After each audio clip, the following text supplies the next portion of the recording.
Bienvenue sur Teach, votre émission d'enseignement et de maturité spirituelle.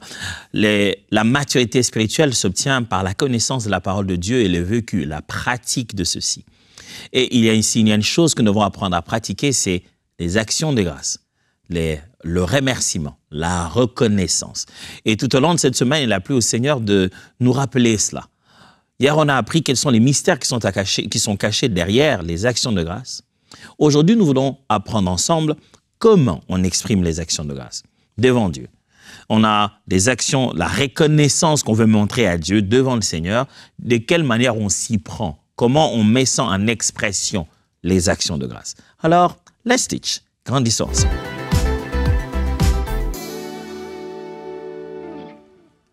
Les actions de grâce ne sont pas que des actes de reconnaissance envers Dieu, mais ce sont aussi des voies, des moyens par lesquels nous améliorons la qualité de notre communion avec Dieu. Le fait de dire merci à Dieu, de lui exprimer l'attitude de notre cœur qui reconnaît une dépendance à sa personne, qui reconnaît qu'il est la source de nos ressources, que sans lui on ne peut ni être ni avoir, eh bien ce fait-là bâtit la qualité de notre relation. Ça nous permet à nous et ça permet au Seigneur de se rendre compte que nous avons une relation plus étroite. Ça fait une conversation qui rapproche. Comment on peut donc exprimer les actions de grâce? Ça s'appelle action de grâce, c'est le français qui le dit comme ça. L'anglais dit une chose qui dit presque le fait de donner merci. Littéralement prononcé comme ça. Tout ça pour dire que dans la pensée même biblique de ce concept, il n'y a pas que dire merci. Et depuis qu'on a commencé cette semaine, vous avez bien compris que quand on dit gratitude, action de grâce, reconnaissance, remerciement, ce n'est pas seulement dire. J'ai dit, ce n'est pas seulement. Ce qui veut dire, c'est aussi dire merci. Comment exprime-t-on les actions de grâce? Vous avez presque compris déjà que la première façon de le faire, c'est rendre grâce par des paroles. Les paroles ont créé l'univers et l'humanité tout entière. Les paroles ne sont pas à prendre à la légère. C'est ce qui déborde du cœur qui devient le langage de notre bouche. On parle de ce qui est à l'intérieur de nous. Donc, tu peux avoir des attitudes de reconnaissance, tu peux avoir tout ça. Si tu te caches avec chez toi sans rien dire, personne ne le saura. Donc, les paroles restent toujours un moyen privilégié pour pouvoir exprimer sa gratitude. Le mot merci n'apparaîtra peut-être pas, mais on exprime par des paroles sa gratitude. Hébreux chapitre 13, verset 15, qui était l'un des versets favoris d'un de mes mentors. Hébreux 13, 15 dit ceci. Par lui, offrons sans cesse à Dieu un sacrifice de louange, c'est-à-dire le fruit des lèvres qui confessent son nom. Nous offrons à Dieu un sacrifice de louange. C'est quoi ce sacrifice de louange? Le fruit des lèvres qui confessent son nom, c'est-à-dire les paroles. Nous parlons en confessant les noms de Jésus. Nous glorifions Jésus par nos mots. Et ça, c'est quoi? Nous offrons à Dieu quoi? Des sacrifices de louange, des actions de grâce, des reconnaissances. Le Seigneur voudrait nous entendre parler, dire des choses qui expriment la gratitude, qui expriment que nous sommes touchés par son geste, que nous sommes touchés par son attitude, nous sommes touchés par ses dons et ses faveurs. On est en train d'aller vers la fin de l'année, bientôt on va commencer une nouvelle année, c'est pas si loin que ça. Hein? Est-ce que tu t'es arrêté un moment pour dire merci à Dieu? Le dire vraiment. Dieu lui-même, il sait que sans lui, je ne peux rien faire. Non, c'est pas comme ça que ça fonctionne. Arrête-toi et dis-le. Adonai, toi mon Père, de qui je dépends. Seigneur, sans toi, toute la formule de mon existence tombe à terre. Tu es la pierre angulaire, celle qu'ont rejetée les bâtisseurs, mais qui est devenue la principale de l'angle. Je me demande comment j'ai pu vivre sans toi. Aujourd'hui, si le paramètre Christ dans ma vie n'est plus, toute ma vie se coule. Tu es le fondement sur lequel je suis bâti. Ma vie, je te la dois. Je te dois mon souffle de vie, je te dois la qualité de ma santé. Je te dois les débuts, la fin de mes études. Je te dois mes enfants, ma femme. Je te dois ma carrière. Je te dois même ce nom qu'on appelle. On me distingue par un nom dont toi tu as bâti la réputation. Comme on appelle Abraham, Abraham, c'est Dieu qui a bâti cet Abraham. Dieu, sans toi, je ne suis rien. Regarde, mon cœur reconnaît cette dépendance à ta personne. J'aime autant dépendre de toi. Je ne veux pas être indépendant parce que je ne saurais pas tenir. Mon rabbi, mon ami, ma seule source. Oh, je te dis merci d'être toujours là pour moi. De le faire même quand je ne l'ai pas demandé, de l'accomplir même quand je ne sais pas que tu le fais. Tu es le seul Dieu qui travaille en faveur de ces sujets. Qui est ces rois de la terre qui seraient en train de travailler jour et nuit, qui ne sommeille ni ne dort en faveur de ceux qui sont ces sujets? Tu es le seul grand puissant roi qui ne se donne aucun repos jusqu'à ce qu'il voie mon bonheur. Est-ce que je le mérite? Je ne le mérite pas et j'aimerais te dire merci pour ça. N'est-ce pas un exemple? Un exemple de prière de gratitude où on sort des paroles de notre bouche en faveur de Dieu, envers Dieu, pour montrer notre gratitude. L'une des expressions des actions de grâce, c'est d'abord les paroles. Rendre grâce par des paroles, le fruit des lèvres qui confessent son nom. Deuxième façon d'exprimer la gratitude. Exprimer la gratitude par des cantiques. Parler est une chose, chanter en est une autre. Faire de la musique en est une autre. Pasteur, je ne suis pas musicien. Oui, je sais. Moi, j'ai une mauvaise voix. Oui, je sais, c'est pas ça. C'est pas la justesse de tes notes, c'est pas la précision de ton chant, c'est pas que tu chantes bien ou faux. C'est le fait que tu intériorises cet art en accord avec ta personne pour rendre culte à Dieu. La musique en tant qu'art n'a pas que mélodie ou harmonie. Elle a aussi rythme, elle a aussi ton, intonation, tonalité, timbre. Ce qu'on attend ici par chanter des cantiques ou exprimer sa gratitude par des cantiques, c'est mettre en musique sa reconnaissance. C'est que ta reconnaissance te fasse bouger. C'est que ta reconnaissance te fasse chanter. C'est que ta reconnaissance te fasse acclamer. Comment tu peux vraiment vouloir exprimer ta reconnaissance en gardant tes deux bras, tes deux mains dans les poches? C'est le moment de dire merci à Dieu. Ouais, intéressant, ouais. Je dis quand même merci. Je ne pense pas que c'est comme ça que tu dis merci même à un chef au travail. Tu sors très bien tes deux mains. Des fois, tu fais des gestes. Tu dis vraiment, je tenais personnellement à t'exprimer comment mon cœur, je suis vraiment... Exprimer la gratitude par des cantiques ne signifie pas que nous serons tous des meilleurs musiciens. Ça veut simplement dire que nous allons rythmer nos vies, épouser cette musique qui est devant nous pour montrer comment tout en nous va à ces rythmes de reconnaissance. Bats les mains quand il faut les battre, danse quand il faut danser, chante si tu peux le faire, mais entre en musique de reconnaissance. Psaume 147, verset 7 dit « Chantez pour le Seigneur votre reconnaissance. Célébrez notre Dieu au son de la cithare. » Chantez pour le Seigneur votre reconnaissance. Célébrez notre Dieu au son de la cithare. C'est-à-dire la cithare joue Alléluia, ha! Des fois même, ça ne te demande pas d'être le meilleur danseur. C'est peut-être pousser juste un cri de joie. Se participer dans la musique.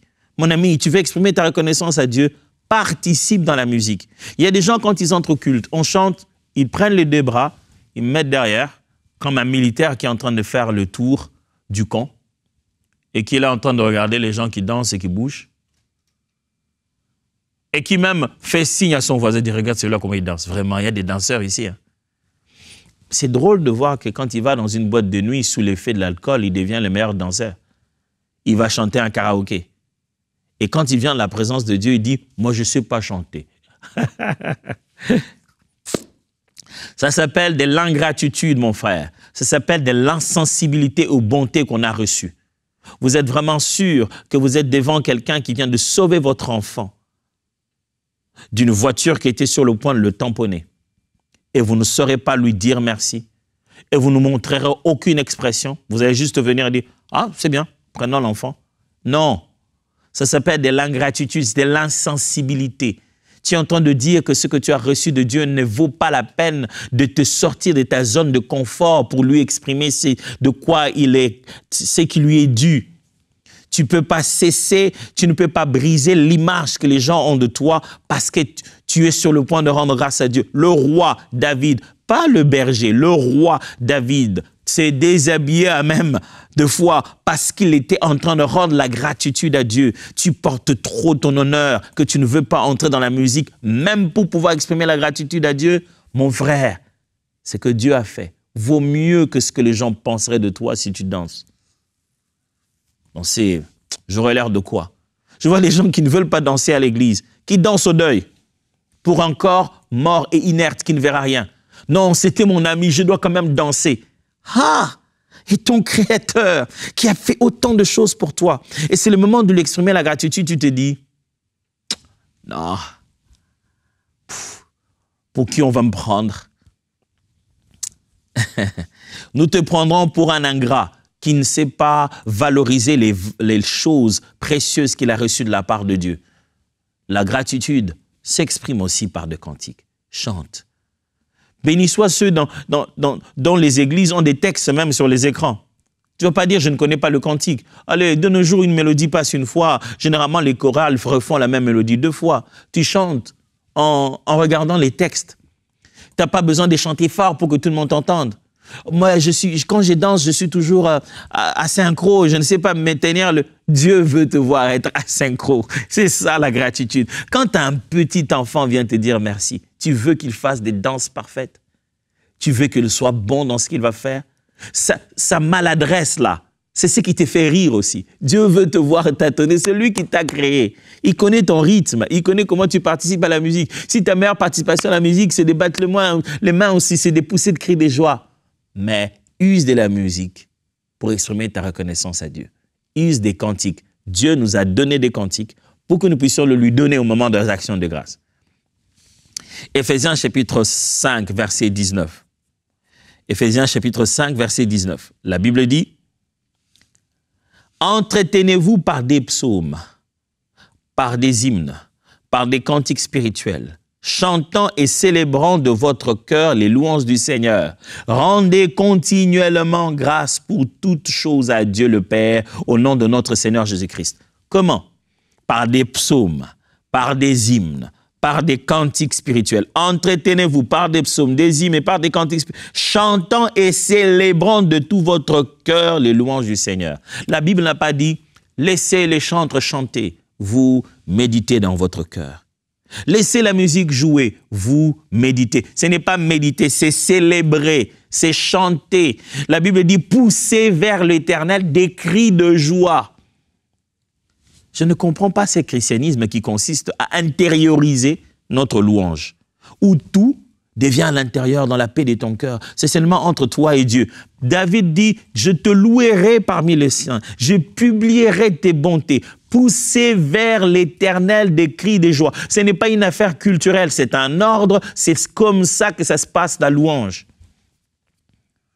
Bon, moi je suis né à un endroit où on ne fait pas trop ça. Bah, bienvenue dans le fait d'être chrétien. Ici on fait ça. Ici on fait ça. Personne n'est né pour être un militaire. Mais quand tu entres pour devenir militaire, tu vas apprendre ces habitudes-là et tu le deviens. Ici, dans cette armée, dans l'armée de l'Éternel, eh bien, on pousse des cris de joie. Dans son palais, tout s'écrie. Gloire.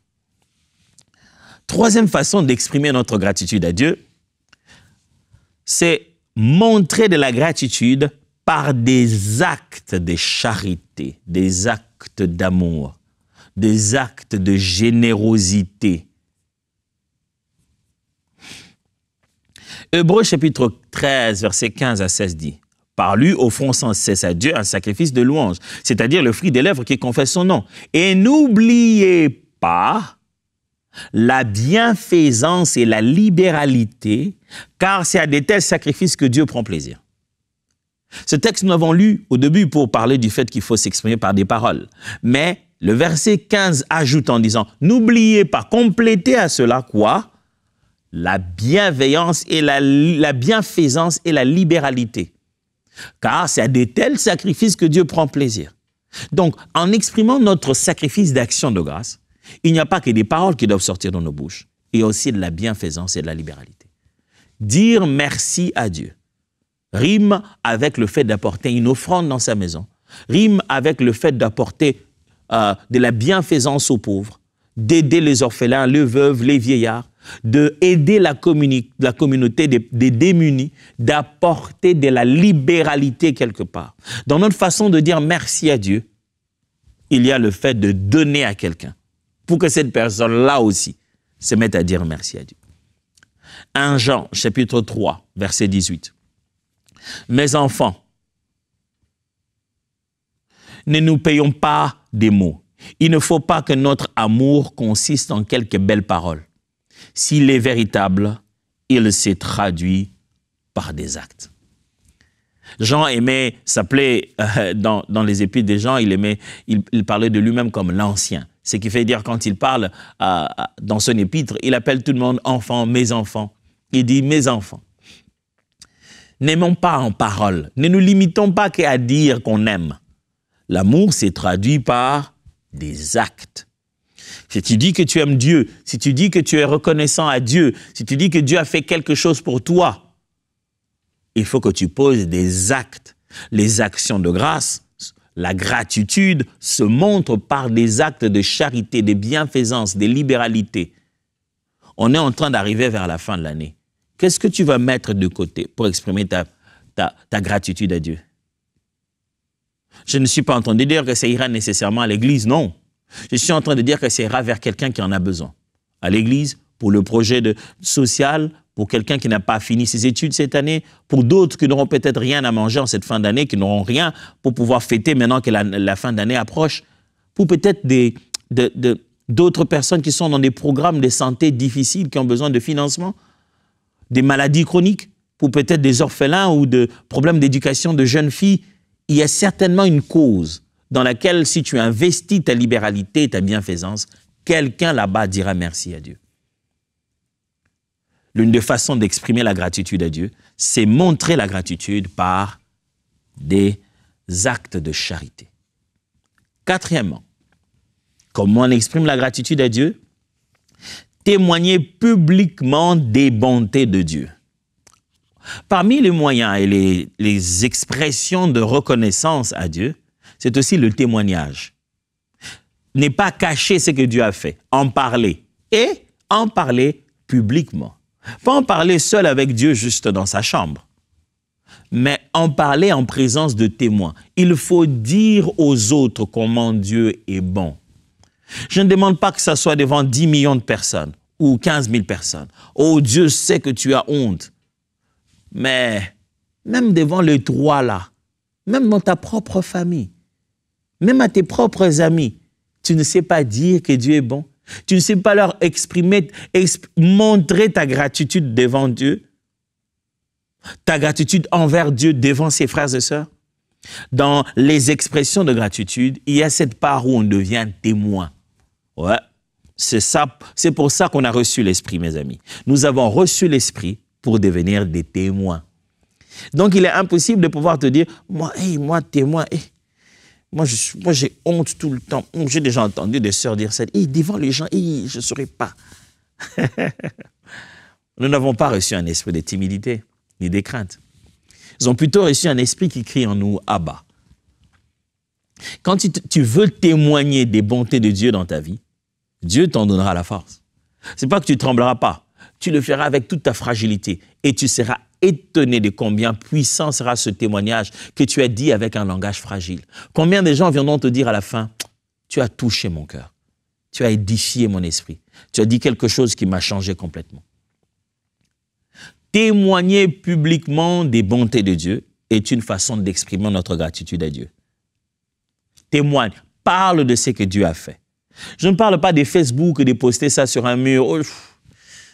Parle aux individus que tu vois, des gens dont tu vas voir l'expression changer et comprendre la gratitude. Je ne te demande pas de faire une vidéo story avec une voix d'intelligence artificielle qui parlerait sans expression. Non, on veut t'entendre toi en train de publier les bontés de Dieu. Les membres de l'église, les frères et sœurs dans la cellule. Si tu ne sais pas témoigner à tout le monde, va ne fût-ce que voir le pasteur. Dit, pasteur, il y a quelque chose qui s'est passé dans ma vie, je tiens à témoigner. Si je ne saurais pas passer devant les gens, voici ce qui s'est passé. Je vais vous donner la liberté d'en parler quand il le faut. Et il peut parler, il témoigne, il parle de ça, il cite peut-être seulement ton nom si tu as honte. Mais publie les bontés de Dieu, c'est une façon de lui dire merci. Psaume 105, verset 1. Louez l'Éternel, invoquez son nom, publiez ses œuvres parmi les nations. Dites à tout le monde en public, au milieu des nations qui ne connaissent même pas Dieu, dites-leur Dieu est bon. 1 Chronique, chapitre 16, verset 8. Louez l'Éternel, invoquez son nom, faites connaître parmi les peuples ses hauts faits. Dites à tout le monde, au peuple, les grandes et les merveilleuses choses que Dieu a faites. Témoigne dans ta famille. Eh, pasteur, tu sais pas, c'est un temps quand tu témoignes, tu seras combattu. Donc, le Dieu qui t'a donné ce qu'il t'a donné ne saura pas te protéger. La Bible dit ceci. Dieu parle à Abraham dans Genèse, chapitre 12, et 13 et 14, au moment de l'appel d'Abraham, au moment où il est en train de faire son alliance avec lui. Il dit, sois intègre devant ma face, marche avec droiture, je serai ta forteresse, je te bénirai et je serai ta forteresse, ta protection, ton secours. Dieu montre à Abraham que je vais te donner, mais je serai aussi celui qui va te protéger. Je sais ce que je te donne. Ce que je te donne va attirer l'attention, ce que je te donne va attirer de la jalousie, ce que je te donne va attirer des combats. Je serai la source de ton don, mais aussi la protection. Je sais que je mets de la lumière sur toi, je mets une cible sur ton dos, mais je veux aussi te protéger. Est-ce que le Père qui te donne la tunique multicolore n'est pas conscient que ça peut amener des problèmes? Quand le Père te donne la tunique multicolore, cela te précipite dans ta destinée. Quand Dieu te montre ses bontés, cela te précipite dans ta destinée. Ça veut dire que ça fait accélérer ses projets en ta faveur. Donc, n'aie pas peur qu'on soit jaloux de ta tunique multicolore. Parce que la jalousie de la tunique multicolore provoquera qu'on puisse te vendre. Le fait de te vendre t'amènera en Égypte. Et l'Égypte te distinguera et sera la bénédiction même pour ceux qui t'ont vendu. N'aie pas peur que les gens soient dirigés vers ce que Dieu a fait pour toi et commencent à parler. Ah, quoi, cette voiture-là, on va voir si ça va continuer. Tout effort qui sera fourni dans le but de pouvoir te priver des bontés que Dieu t'a données, ces efforts-là seront tournés en ta faveur.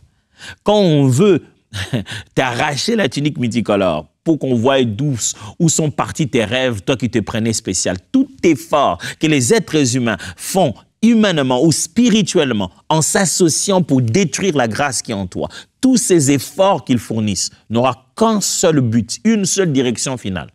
Ça va t'amener tout droit vers la royauté et vers ton élévation. Alors n'aie pas peur de porter une tunique multicolore. N'aie pas peur de montrer publiquement que tu as reçu des bontés de Dieu. N'aie pas peur de montrer que le Seigneur t'a fait grâce. Ce n'est pas ma faute.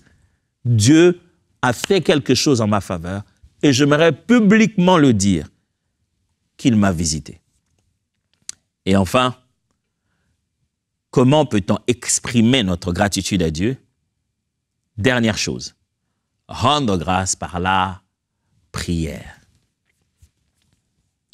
Au début, je dis les paroles. C'est le fait de juste parler. Parler à Dieu en priant ou pas. Mais j'aimerais ici montrer la particularité de la prière elle-même. La prière est l'un des moyens privilégiés pour dire merci à Dieu. Quand Dieu a fait quelque chose, mets un temps de prière de côté. Rends grâce. Vous savez, nous les hommes, on met un temps de prière quand on demande. Ouh, vraiment, j'ai des situations ces derniers temps. Je vais prendre 20 jours de prière. On met des temps de prière au moment de la demande. Aucun au moment de la gratitude. Philippiens chapitre 4, verset 6 dit. Ne vous inquiétez de rien, mais en toute chose, faites connaître vos besoins à Dieu par des prières et des supplications avec des actions de grâce. Vous n'avez pas que des prières et des supplications. Ajoutez-y aussi de la reconnaissance, la capacité à dire merci. Colossiens chapitre 4, verset 2. La Bible dit, « Maintenez avec persévérance l'habitude de la prière. Soyez alertes et reconnaissants en priant, afin d'être gardés vigilants. Occupez vos veilles de la nuit à prier, à rendre grâce. » Paul parle aux Colossiens, il insiste sur la place de la prière. Il leur dit juste que même votre veille de la nuit, c'est-à-dire Au lieu de dormir quelquefois, veillez dans la prière. Comment? Priez comme une habitude, soyez alerte, reconnaissant en prière. Et afin d'être gardés vigilants, occupez vos veilles de la nuit à prier, à rendre grâce. Aujourd'hui, nous pouvons passer du temps et des heures à chasser des esprits mauvais. Au nom de Jésus, toute une veillée. Mais quand vous dites aux gens, rendons grâce à Dieu, vous avez déjà vu ça dans le culte, n'est-ce pas? C'est le moment de rendre grâce à Dieu. Frères et sœurs, nous allons rendre grâce au Seigneur. Nous allons lui dire merci. C'est l'un des moments de prière qui est le plus court. C'est à peine que les gens disent, Seigneur, nous te disons merci, alléluia. Oh, merci Seigneur, merci. Ils ont besoin d'une musique pour que ça comble le temps, parce qu'ils ne savent pas quoi dire. Dites-leur seulement, bien-aimés, je ressens quelque chose d'anormal dans cette assemblée. L'ennemi est en train de nous attaquer, frères et sœurs. Nous allons nous lever contre tous les projets de Satan sur nos familles. Tu dis ça, c'est parti, tu ne sauras même pas les arrêter. Au nom de Jésus, ah là là. Est-ce que la gratitude peut être aussi urgente qu'elle nous pousse en retraite? Un de mes aînés dans la foi me racontait un jour l'expérience qu'il a eue quand il est allé prier. Il est allé en Corée et il s'est arrêté quelque part dans les grottes pour prier. Et à côté de lui, il y avait un monsieur qui priait. Lui, il a prié, il a fini de prier, il est sorti. Il rentre, il prie, mais il voit qu'un monsieur qui était dans un coin, depuis qu'il était là, il avait des dossiers, il avait des papiers. Oh. À la fin, il lui pose la question, mais toi, tu faisais quoi? Qu'est-ce que tu priais? Il dit, ah, c'est le bilan annuel de mon entreprise. Normalement, cette entreprise, pour qu'elle se maintienne comme ça, c'est vraiment le Seigneur qui a fait grâce dans ma vie. Et j'ai fait une alliance avec Dieu que je lui rendrai compte parce que cette entreprise ne m'appartient pas à moi seul. C'est l'actionnaire principal de cette entreprise. Et chaque fin d'année, je viens, je présente tous les dossiers et je lui présente les uns après les autres. Wow, je ne demande pas nous tous d'arriver à ce point-là, mais regardez ces degrés d'abnégation et ces vœux qu'il a fait. Et quand il vient, sa prière est constituée comme un rapport. Il présente des rapports. Seigneur, sache que nous avons, cette année, nous sommes montés dans tel département de plus de 8%. Ça, je n'ai pas pu le faire sans toi. Je ne sais même pas pourquoi les gens ont aimé ce produit. Ce produit est monté de 1% à 27% d'amélioration. Seigneur, merci. Il fait avec papier, pas avec la mémoire, avec papier pour ne pas oublier ce pourquoi il doit dire merci à Dieu. Exprimez votre reconnaissance dans la prière. Faites aussi des retraites d'action de grâce. Je n'ai aussi que pour dire merci. Montez à ce niveau-là de gratitude. Je vous ai promis au courant de cette semaine à utiliser cette gratitude dans nos cœurs, à faire monter en nous cette gratitude vis-à-vis de Dieu. Et je ne finirai pas cette semaine, mes amis, sans que chacun de nous prenne la décision de se dire « Je dois exprimer ma gratitude à Dieu ». Alors préparons-nous déjà pour demain, parce qu'on va continuer encore sur la gratitude. Dieu vous bénisse et à demain.